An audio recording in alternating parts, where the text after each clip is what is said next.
kulingana na akrabu ya kronomita yangu ni saa 12 Abra Afrika Mashariki, sana saa 11 Abra Afrika ya Kati. Asante sana kwa kuendelea kutazama kipindi hiki ya Shirafu, kipindi kidedea taifa la Kenya kuhusiana na masuala ya kilimo.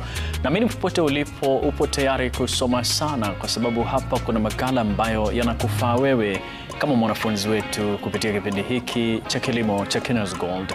Najua wafuasi wa soka sasa hivi tunafuatilia Harambee Stars ikititigana na timu ya Burundi, na bila shaka tunafuatilia hilo, lakini leo tunageuza darubini. Sasa tunaingia kwa kahawa. Ukikwenda kwenye ghala la kuhifadhi kahawa inakuaje? Soma na mimi kabisa kadi tama tufike temati. Kisimbuzi chako salia runinga Citizen kidubwashe, usibonyeze popote, kwa sababu hapa utakwenda na mimi sako kobako kadi tama tufike temati. Soma kabisa. Jina langu ni Emmanuel Tarero.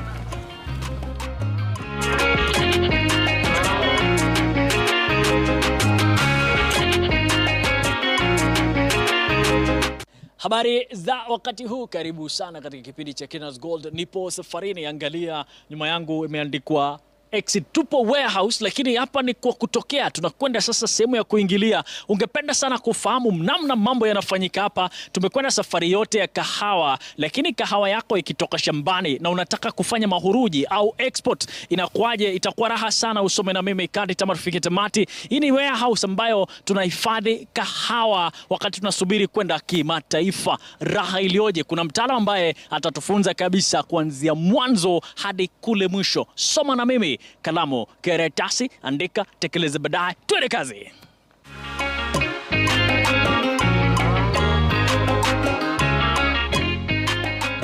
Bari leo. Salama kabisa, hayo. Nashukuru sana kwa kutupokea Kenya's Gold.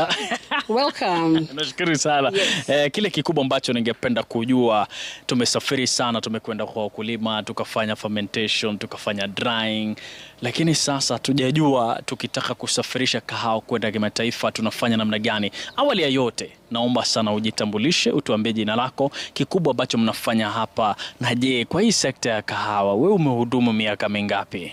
Okay. My name is Milka Gishuho. I've been in coffee industry for 21 years now. This is coffee warehouse. We have coffee in these warehouses.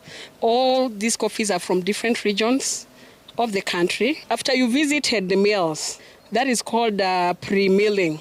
But as you're handling coffee, post-milled coffee. The coffee from the wash stations, cooperatives, and all that goes to the mill. It's dehusked. After drying, you remove the hard cover. Then that's when the coffee comes to us. When the coffee is brought to us, our primary job is to make sure that all the effort that was put by the farmer to grow that coffee, putting up manure and fertilizers, that one does not go to waste. We make sure we do the best handling possible, that in a way that that coffee arrives the same to the cup, making sure the quality is maintained, the shape and even the color. By that, it's by storing coffee the right way. It's all handling, of course.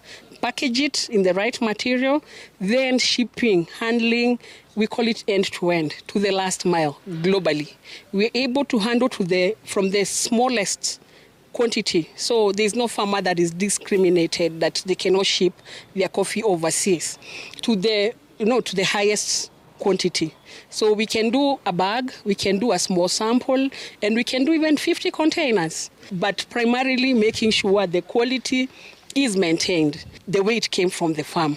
Mimi ni mdogo mkulima ambaye nahitaji nafasi ya kuchukua kahawa kutoka kule shambani. Yes. Nina gunia moja, nina magunia 20, nina 100. Ni nini nahitaji kama stakabadhi ili niwafikie nyinyi? Definitely coffee is it's highly regulated commodity. So you must have a license to make sure the level you want to take your coffee is licensed. For us, we have what we call a warehouseman and logistic. We are logistic partners to our farmers and to the dealers who are bidding the coffee in auction. Because normally coffee is sold through auction. At that auction, farmers are not able to store coffee in different stores across the country. It must be in a central point. So central point is here. That is what we do. We store coffee on behalf of the farmer. That coffee, the farmer may decide the coffee will go overseas or to the auction. the coffee must be handled the right way, as I told you, and under the right temperature, and also well stuck. So when the coffee come here, we make sure it has the proper paperwork because of traceability. There's something we call single origin and a blend. Single origin means if a particular farm, maybe in Baringo or Cape Coleon or Meru, if that farmer is farming the best coffee in the country, it's able to trace that cup all the way to the farmer and not just losing it along the way, along the logistics and blending and all. So that one is called single origin. And the buyers are able to identify that even to the end. If your market is in maybe States, US or Europe, that farmer who tasted your coffee, they're able to trace it all the way to the farmer. And the farmer will reap the best, the highest benefit, because his coffee has been identified by maybe the buyer could be Starbucks or whoever bought that coffee overseas. Nataka sana kuona practical sasa mkifanya namna mnapokea, tunaanzia wapi, twende kazi unifunze kabisa.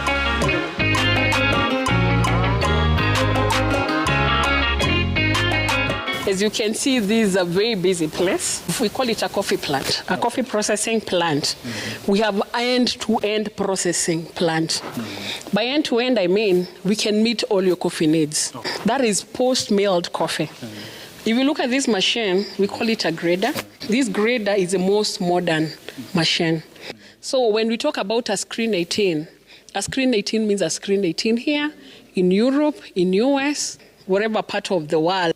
So this grader, once we have the post-milled coffee come in, depending with the need of that coffee, it could have been having some mixed beans.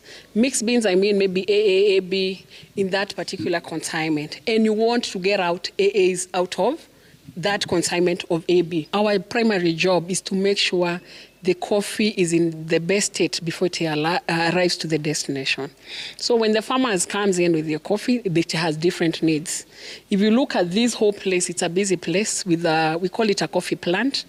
We are able to meet every need in coffee end to end. By that I mean through the value chain, the coffee value chain, there are so many things that are added to the coffee or removed from the coffee to make it a better cup. These machines, from the beginning, you'll see there's a grader, there's a coffee grader, then we have a gravity table, a color sorter, then we have the blending silos. These are called bulking machines. So when the coffee comes in, we advise a farmer for you to get the best out of your coffee. Everybody's looking for $1 extra. So it's good to make your cup profile better. So when it's graded, you're able to get out screen 18, screen 17, 16, all the way to the dust.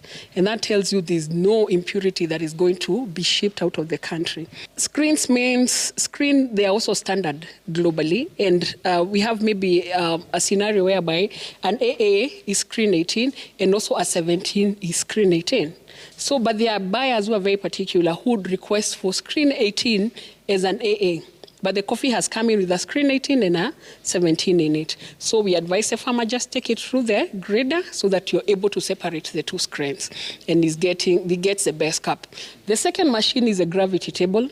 Gravity table, it's grading basically, but by density, how heavy and how light the coffee beans are. Of course, the heavier the better. So we take it through maybe the same quality of AA, but some beans are lighter, and we remove that for different market, or maybe for the same market, but graded differently. The third machine is called a color sorter. Color sorter is a very important machine in coffee industry because sometimes you have longer coffee fermented maybe for longer hours, and it gets some black beans, some brown beans. So when you take it through the color sorter, you're able to identify these are the beans that are not supposed to be in that particular consignment. Sometimes even maize and few beans, you'll find it in that consignment. So you take it through the color sorter. It's an optical machine, so it's able to see exactly what is removing from the coffee. We have the two silos that are identical. One has a pipe that is facing outwards. The other one is just direct rebagging. So the one with the pipe, we feed the container directly without rebagging back to the gunny bags. What does that mean? When you blow directly to the container, you're able to take in more for shipping with the same shipping cost. That means you're making more dollars for your consignment. So there are clients who prefer direct blowing to the container. But you have others who just want rebagging as it is. The coffee goes in. But now the industry is evolving anyway, and you're having people who are packaging in different ways. We have the vacuum packaging, we have the small bags, people are bringing even 25 kilo bags, all for shipping, all because of we look at the need of the client, the final consumer. So when we send our coffee, we really consider exactly what that buyer wants. Our primary job is to make sure the farmer is not making losses. The farmer quality, the effort is put in the farm, it goes all the way to the cup. Ni nini nachangia ile umesema inablowiwa direct kuingia kwa lori ama kuingia kwenda kwa kimataifa na ile ingine inafanyika hapa? Nini inasababisha? As I said, client is king. So whatever he wants us to do. If you look at most of the UAE market and maybe India, all those countries, you realize that most people are getting a lot of low qualities from the country. And when you bag the low qualities, you're not able to stuff in more in the container. So they prefer blowing directly. Of course, you line the container, and you have another liner that we call it a jumbo bag, a very big bag that is just around the container. You feed the whole thing. That means the container will take in more. A container of 20 foot takes in 19.2 tons. But you realize it can take even 22 tons if you blow directly. Yes. When you bag it back, that has to be 19.2 tons for the container because you're also factoring the weight of the bag. Wakati natembea kule nikaona kuna karatasi ambayo nafanya description kidogo, nieleze kuhusiana na karatasi. That paper is the purpose of traceability. We are housing over 1,000 farmers. So for us to be able to know this farmer, this coffee belongs to this person, it also gives us an easy time when you're loading. You don't have to go through all the warehouses looking for coffee. That stacker card, it's called a stacker card, is reading all the details of the farmer, where the region of the coffee, the number of bags, and when even it changed hands to maybe to the buyer. Okay. Because we believe, coffee industry, we believe in transparency. Actually, if there's anything that can really bring you down is when you're doing any fishy business. So when coffee comes in, we have different trucks from different regions. Depending with the trucks, whatever time you arrive, we indicate on that whiteboard, so that there is transparency and we are not going to keep you for long. You know, we call it a TAT, turnaround time. We are also, because time is everything in coffee because of the vessel booking and everything. Vessel is not something like a matatu, you'll tell them, stop, I'm coming. No, once it buds, you know. So we make sure, you know, everything is indicated. Whatever time the driver came in, time we are offloading. Hapo kumetaja kitu naitwa vessel booking. Inafanywaje? So we have a whole department that is handling shipping. They go to the shipping lines and book a vessel for you as we prepare the container, making it ready for the shipment. That is stuffing it, marking the bags for export, making it an export standard quality. Yes. Export standard quality ni gani? Going through these machinery so that your coffee does not go with dust, impurities, black beans, or whatever that you want, you know, not the right quality. You could have sent a sample. Of course, coffee you sell, you know, marketing coffee is through samples. You send samples prior to the main consignment. First, for you to match the main consignment, you make it ready for shipping. You make it ready for the market. Hapa mnafanya sampling pia. Je, ile procedure ya kufanya sampling unafanya namna gani na nani ana dictate ile ambayo inatumwa nje? Vitu mbili zina dictate ile sample itatumwa nje. Number one is the buyer. The buyer is very specific unless he's a new guy in the market. But the buyer is very specific on what they want. They'll tell you I need a double A, FAQ, maybe it's a fair quality. FAQ, 320 bags. Okay? So the moment he gives you that information, he expects you to know exactly what it means. You come get a sample. That is now the dealer, the exporter, get a sample from their own coffee or maybe from the auction coffees so that they are able to match the requirements of the buyer.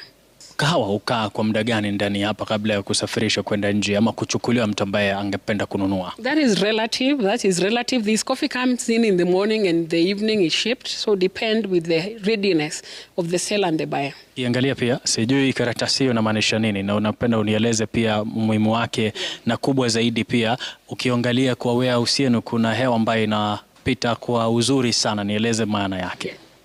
This paper, it's for the purpose of cleaning. These machines are cleaned after every processing to remove any dust, any impurity that could be in the machine. We also grease them, with the food grade grease to make sure they are right for food industry.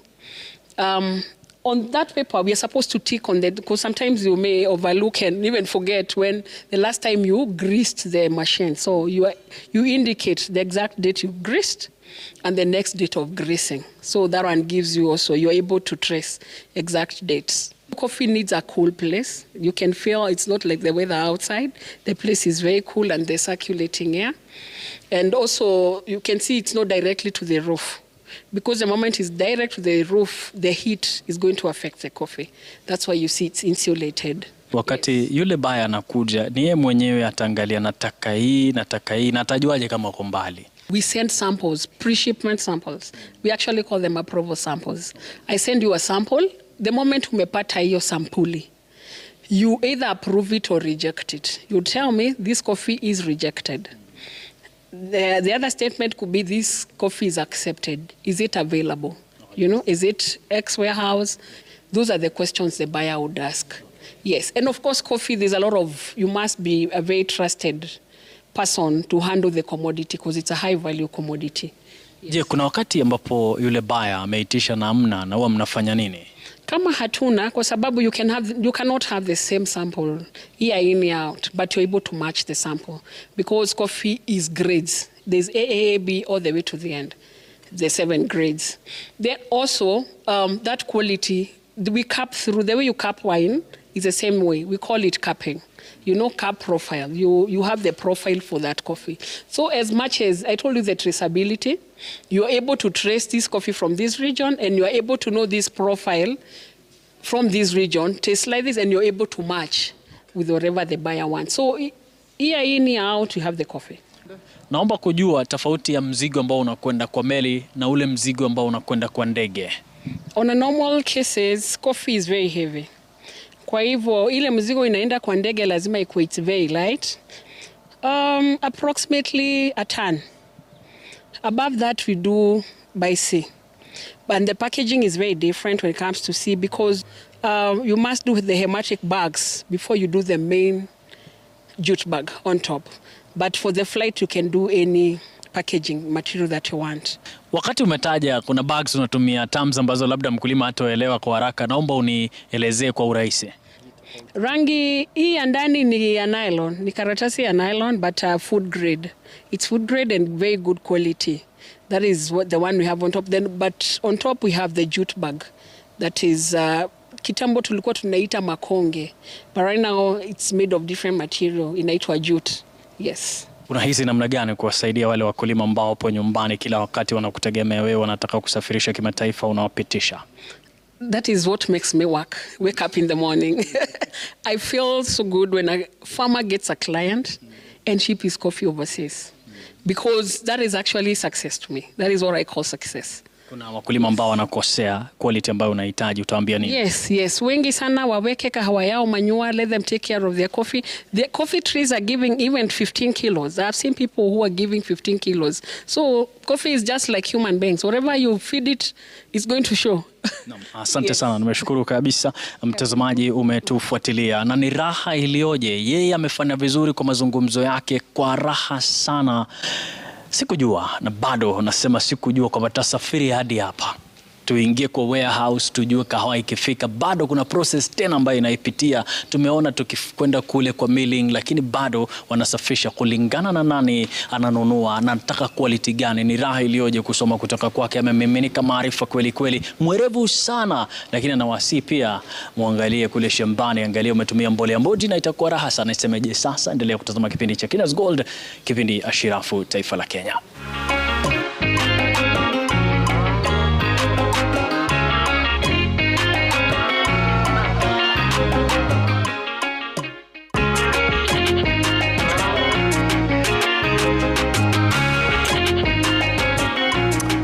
Dakika 16 baada ya saa 12 ya Afrika Mashariki, umetazama makala mazuri kabisa kuhusiana na ghala la kuhifadhi kahawa, yale yote ambayo yanahitajika, stakabadhi muhimu ambazo unazihitaji wakati unaleta kahawa kwenda kule, kama umesafirisha kama shirika ama kama mtu binafsi unafanya namna gani. Kwa sasa tunakwenda mapumziko kidunya, tukirejea basi nitakufahamisha ni nani ambaye anafadhili kipindi hiki. Usikwende popote.